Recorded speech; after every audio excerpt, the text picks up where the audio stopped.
Good morning, everybody. Hardcore League is the hot topic, and it's what everybody's been doing, and especially me, as I've been spamming Hardcore League every single day, and probably way too much. Honestly, I've spent an insane amount of time on Hardcore League, and we've had some very good accomplishments. Got all the way to level 30 in the first 3 days, and on the 4th day, we fully farmed out all of our gear that we needed, and by all of it, I mean maybe half of it.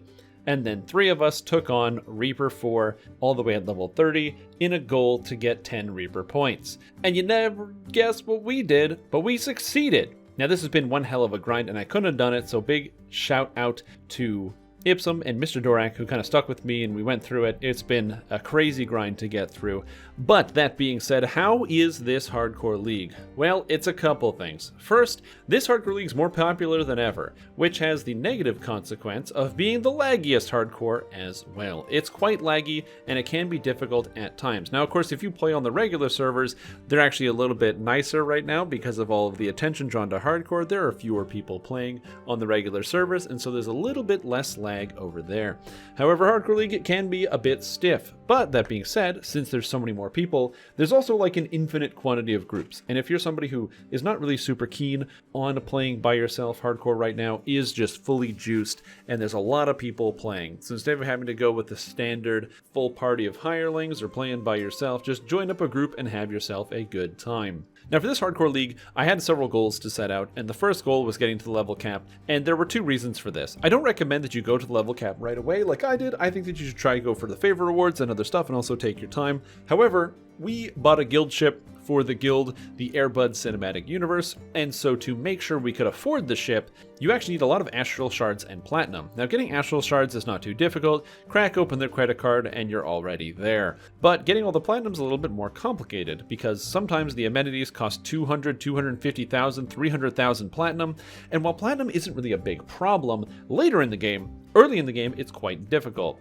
And I wanted to make sure that people didn't have to worry about donating platinum to the guild. I didn't want to charge anybody any taxes, which is why we decided to level up to the level cap in the first couple of days. By doing this, it gave us an extremely high amount of platinum, and we never really needed to charge anybody during the leveling process, collect no taxes, and yet everyone was still able to get every single guild buff, which we currently have right now. And to do this, what I wanted to do was use a Favoured Soul build. Now the reason why I played Favoured Soul is not just because it's extremely high damage, which it currently is thanks to some of the changes with the spells that happened in 48.4, stuff like Firestorm and Holy Smite just cleaned in house, but also in Update 51, with the addition of Celestial Bombardment and Divine Wrath, honestly, you just bring the hammer down and slam every single monster with powerful offensive magic and really teach them what it feels like to be destroyed by divine magic and purged in holy fire. Now it can do this, but it can also have an extremely high amount of durability, as Favoured Souls gain Stout of Heart, which gives them extra hit points based on their character level.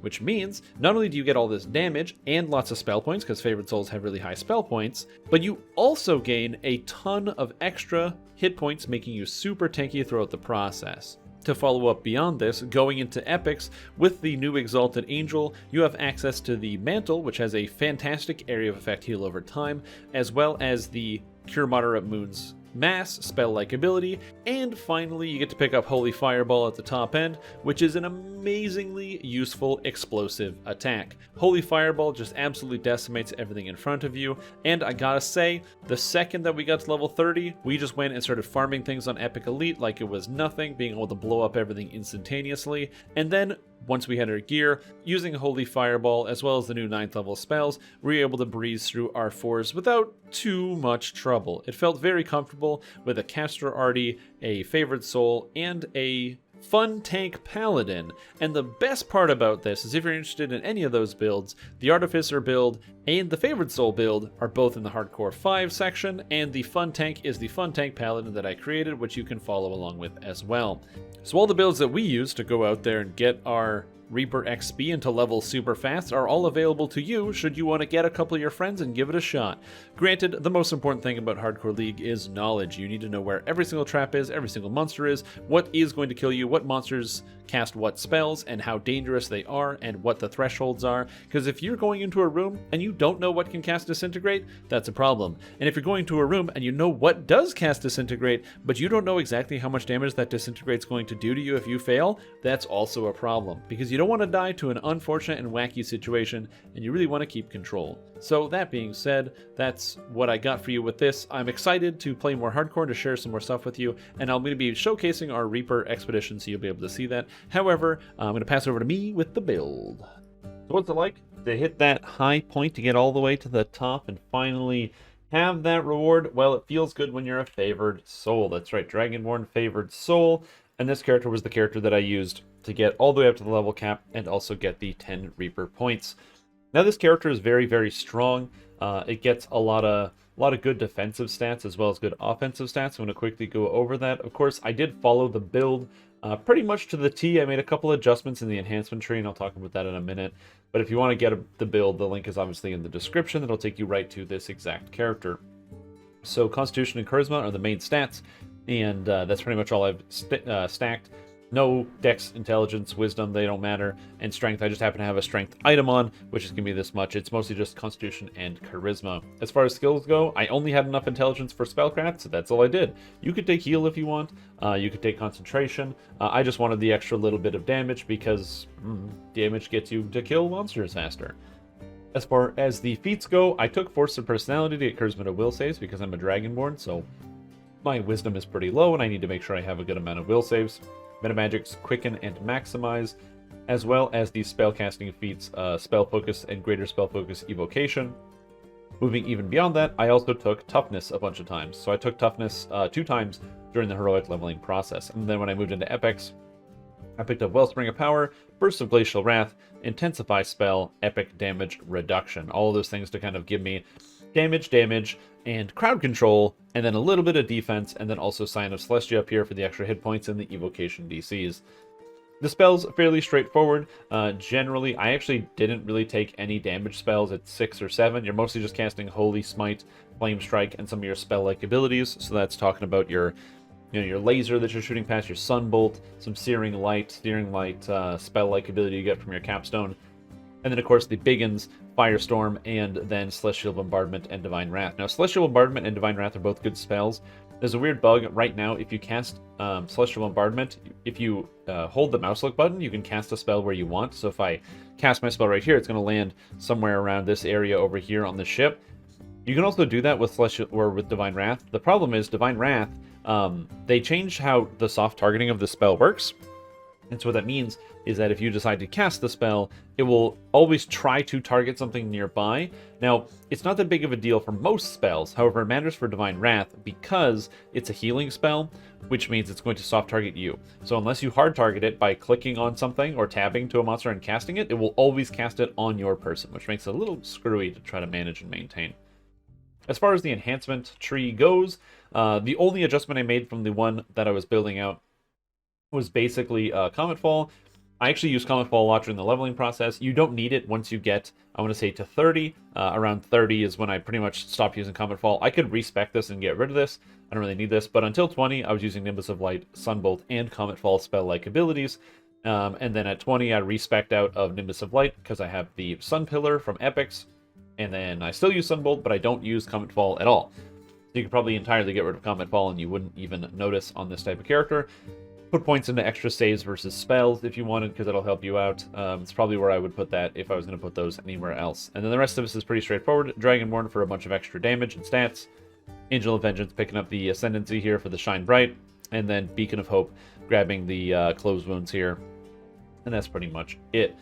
Now, as far as the Epic Destinies go, this character used Exalted Angel for the most part. So I've got 37 and Exalted Angel right here, picking up the Holy Fireball, because Holy Fireball is really good. During the general leveling process, Sun Pillar is really helpful. And once you get to 23, you get to pick up Holy Presence, which just allows you to passively heal. So you'll notice that if I just leave this character thing here, you're going to see some healing numbers come up every once in a while. Oh, did it turn off? Oh, am I just not healing? Oh, there it goes. 1,000 right there. So you're going to see that pretty much all the time. It's just going to be passively healing yourself. You also get this ability, Holy Command, which allows you to knock monsters over, which is pretty good. And then you have this Holy Fireball up here, which is your big, and you just slam this down and it kills everybody. Now, when it comes to where you put your secondary points, for me personally, I went with Draconic Incarnation because I wanted the mana cost reduction, 10% here, as well as the Elemental Blood, which makes it so that when you cast spells, you have a 15% chance to give you a bunch of temporary hit points based on your character levels. This is only applying to fire spells because I'm a fire bloodline. And this matters because this procs all the time. You basically almost always have this up, assuming you're just casting out Flame Strike and Firestorm and Celestial Bombardment pretty much on cooldown. Additionally, because I took the reduced cost of Meta Magic Maximize and free Intensify, I can have Quicken, Maximize, and Intensify turned on. And with my mana cost reduction from like spells and effects, even Celestial Bombardment only costs 45. Divine Wrath, which only costs 50, only goes up to 61, even though I'm adding like a whole bunch of extra mana cost to it. So the spell cost reduction is pretty good. And then when we move into the actual items, this isn't the best gear set for this, but this is what we use just to be able to get the Reaper points because I wanted to get the 100k for the cloak. And so this is kind of what I went with. I got a very lucky pull of the Heart of the Prince from a Fey-Twisted chest, as well as the Gloryborn gloves. Both these items are very good. Heart of the Prince is just nice because it's an orb that gives Constitution, as well as the Energy Siphon for temporary spell points, which lets you stretch it out. And then I went with 4-piece Winter, so I got the Deep Snow Boots with a Topaz of Striding in there for the movement speed, a Crown of Snow, because it gives you the freeze, as well as the Insightful Spell Focus Mastery and Sapphire of Resistance. And then finally the Nocturne Ring, just because I needed something for the winter set, and this was good enough. You don't need the fortification, you don't need any of these stats, but it was winter, and that was good enough. As far as the other items that I'm using the Flame Cleanse Fury set. This one's actually pretty easy to farm. Blown Deadline for the Hallowed Cascaders is very easy to do.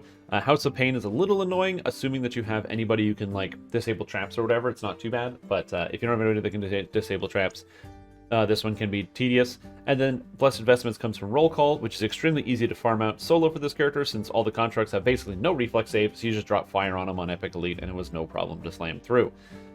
Now, the weapon I'm using is the Fusible Scepter of Combustion, because I already picked up from here, from the Hallowed Trail, I already got all my light and radiance and stuff. So this one comes from, I believe it's Beautiful Nightmares. It took a few runs to farm, I think it was like 6 runs or something, but eventually we got it and that was pretty good. As far as my last couple of items here, I'm just using the Chaos in a Bottle because actually this does nothing for me. I can take this off and it doesn't matter, I don't think. Nope. So that's cool. I have the... Wait, does that give magic resistance rating? Oh, cool. So I don't even need this item, so I'm trinketless. I'm using the Sigil of Regal Port artifact. I was originally going to use Bright Gaze, but I didn't get a Bright Gaze, which comes from the Peril of the Planar Ice Chain. So instead I went with the Sigil of Regal Port.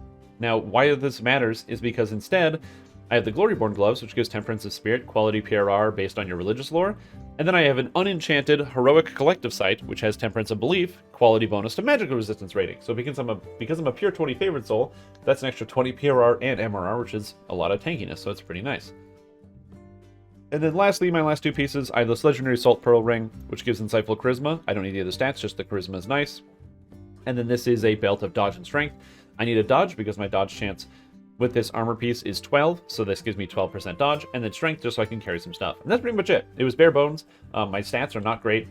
You know, I've got 68 charisma right here. I can drink a potion, or I was drinking Eagle's Majesty. Actually, I still have it on for the extra +2, so that brings me up to 68 charisma.